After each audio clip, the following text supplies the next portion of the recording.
Welcome to the Startup Grind.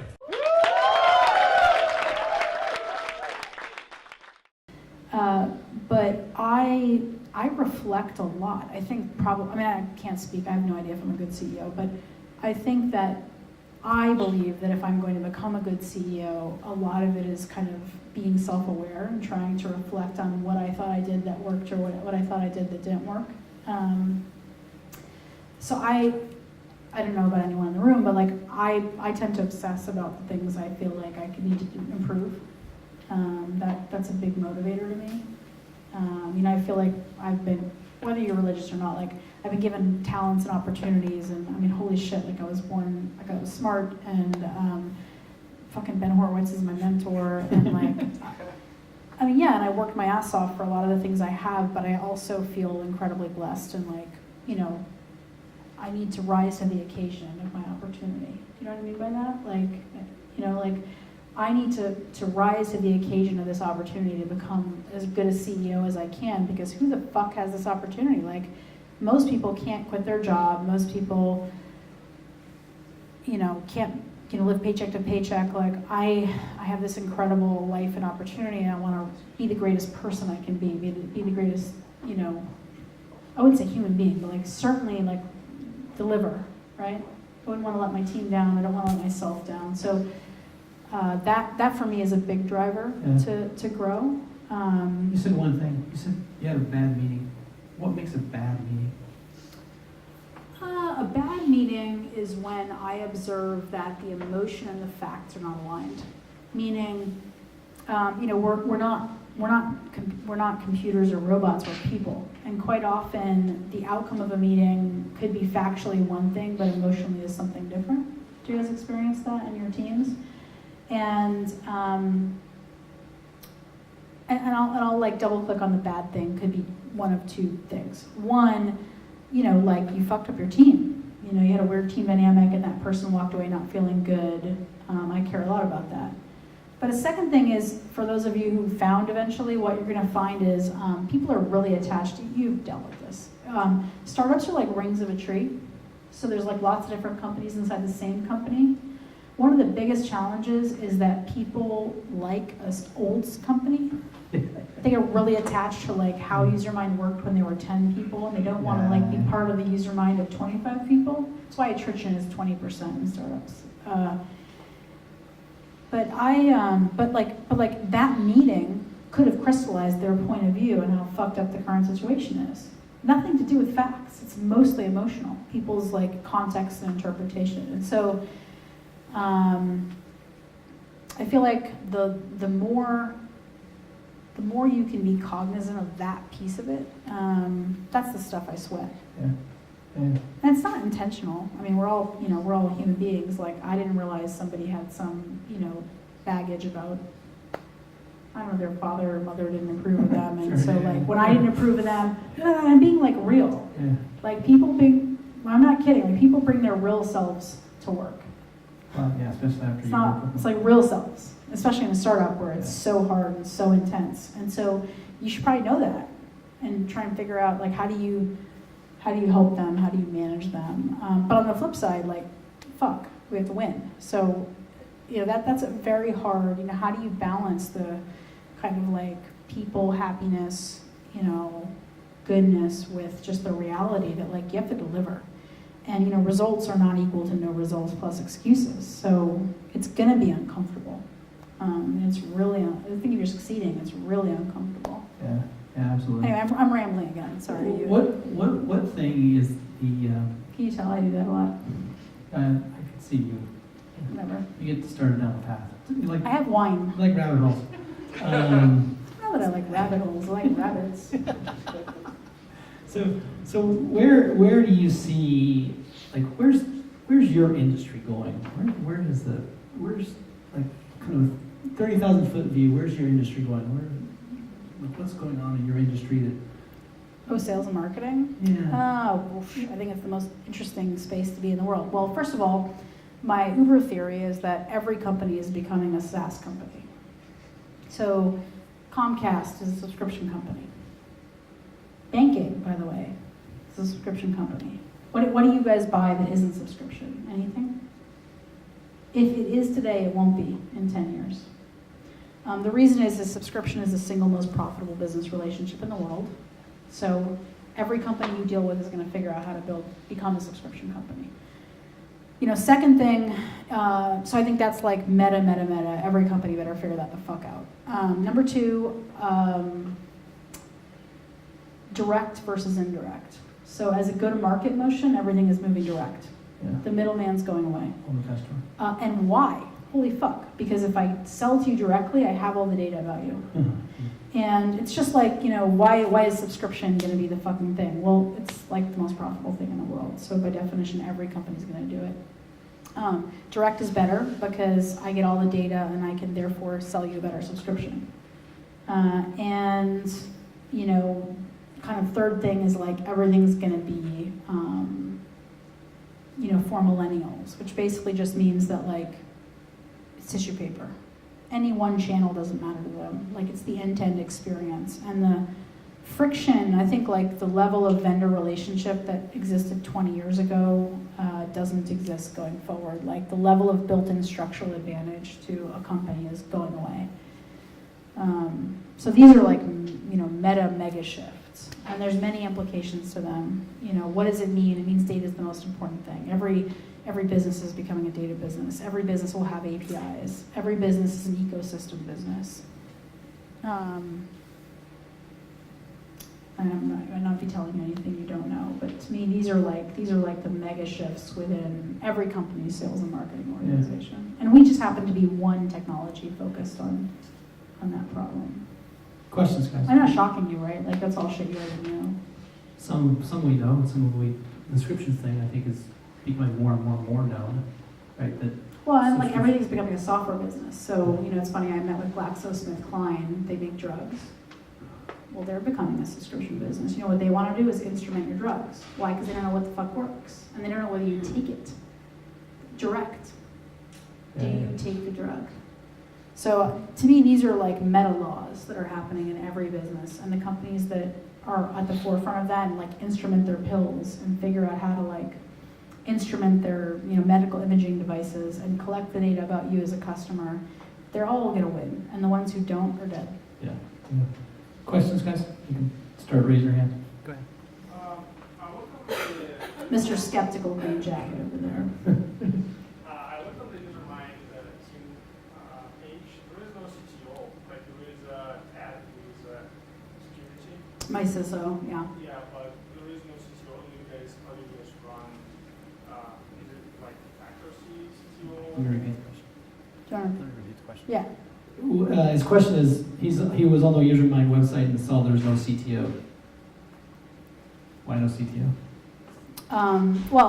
So when I founded the company, my co-founder and CTO, Prashemek, and I had worked together before. And I think he was with us almost 3 years and helped us build all the original architecture and make a lot of the original blueprinting decisions. And I don't know if anyone knows Prashemek locally, but he had a bunch of family issues, and it was kind of time for him to go deal with his wife's health and his son's health. And so that was kind of what drove his departure. So in context of that, I have an amazing head of engineering, I have a working architecture, I have an incredible head of product. And so, the question to me isn't like, do I need a CTO? It's like, well, what does that bring me? So my head of engineering, the team loves him, and he's fucking phenomenal operationally, and he's actually driving. No one's asked me yet, we made architecture mistakes, and we're fixing some of those in various phases. And Vishnu's been driving that. And we have some senior engineers whom we just love and we bet on. So, from my point of view, at some point, do we have to have one? Yeah, probably to sell enterprise deals, we will. When do we need one? When we need one.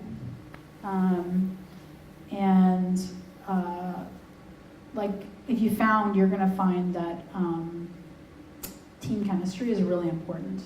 And at the executive level, one thing I would say I've seen, now that I saw Apptio grow, if two execs in your exec team don't like each other, the functions hate each other. So like in an imaginary world, let's just say like your Support. fucking head of engineering hated your head of sales. Well, those entire functions hate each other. Like every single person on that team takes their point of view from the leader. So one factor is like, do I need someone? But the other factor is onboarding an executive is a big fucking deal. And creating trust and like speed of decision making in your executive team is actually hard to do. And every time you onboard someone, you create a lot of risk. Especially when you're at 30, 40, 50 people. Yeah, and look, different execs have different philosophies. I'm kind of hard on one side of the philosophy. So like I think CEOs either hire all people who are the same, or you hire really, really different people. And I'm on that end of the spectrum, by the way. And Ben has always busted my balls about it because he's like, well, that makes your communication architecture much more difficult. And I'm like, what the fuck is a communication architecture? Are you talking about email? No, the point being like how decisions get made. Yeah, exactly. At the executive team. And so I don't, unless I need someone, like it's actually, my team is full of really different people. So I have some really aggressive people, I have really quiet people, I have really analytical people. And that chemistry is pretty delicate at the executive level. And unless there's a compelling business reason to introduce a new leader, Yeah. there's no reason to. Because it ain't gonna be easy, no matter if they're. But look, if Prashamek was still there, there'd be a CTO. Yeah. Questions? Did I answer your question? Other question? Any other questions? Come on. How the fuck can you be in this audience around me? Like, I'm drinking wine. The Opsware acquisition, Yeah. how was that? So I read about it, the hard thing about hard things. Sure. And really like your perspective Sure. on that deal. Yeah. Well, he's discussing the perspective of the Opsware acquisition by HP, which you were driving at. So. Which I love that. Yeah. So that was an interesting thing. So one, at the time when we got acquired by HP, I was in the testing side. I wasn't on the data center automation side. My boss called me up and said, hey, HP's bought a bunch of products. So they bought a product called Radia, which is a client automation product. They bought a storage resource management company called AppIQ. Despite fucking like 300 engineers and whatever, how much money they shelled out on these acquisitions, they were sixth in the market. So my boss called me and said, hey, there's this broken business. Are you interested in figuring it out? You're kind of my glass breaker. And oh, by the way, it's a really hot space. So for people who don't know Opsware that well, does anyone remember when virtualization was like the coolest thing in technology? That's Opsware rode virtualization. So at the time, all of a sudden the number of devices in ops just fucking went from like 100 servers to like 10,000 images, and you couldn't do it manually anymore. So that's why Opsware was super, growing like crazy. So I took over that business, and to me, it took me 2 weeks to drive the plan for acquisition. I looked at it and I was like, okay, so you have 250 devs, and the associated cost of doing that, and you fucking are like sixth in the market. Interesting. And the interesting thing about it is know yourself and know your enemy. So HP is or at the time when I was there, I can't speak for HP now, they're a channel company. And so the question is, okay, at the time, the top three vendors, BladeLogic, Opsware, and IBM had 80% of the market. So you're me, you take over this business, and you're like, holy fuck, we are fifth in the market, we're spending a ridiculous amount of money, like 250 fucking engineers. Are you kidding me to be, fifth in the market, in a market, when three vendors have 80% of the market, it's consolidated. You know what the answer is? You missed the fucking market, motherfucker. And so 2 weeks over, I took over this business, and I'm like, somebody help me understand this. Number one, we missed the market. Number two, we're HP, so we're a fucking channel company, and we're not gonna invent our way out of a paper bag. And so okay, you're either gonna win. It's how important is the market? And so I went to the leadership team, all the way up to her, and said, either you have to win this market, in which case you should go buy number one or number two and put it in your channel, because that's the kind of company you are, or you should just shut your business down and say, we don't have to win this market, it doesn't matter, it's not core to HP software, in which case why the fuck are we spending all this engineering on something that doesn't matter? And so I know maybe it was just fresh eyes, but like to me the math was like super. It was, like if I propose that question to you, do you guys think it's remotely controversial? No, you just like that's It's fucking obvious. You should like buy the number one and number two or go home.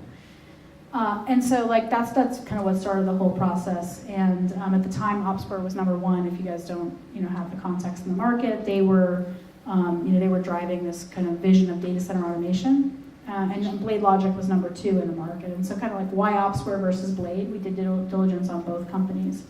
And to me, that goes back to who is HP. So we did diligence, and OpsWare was what, 1.6 billion?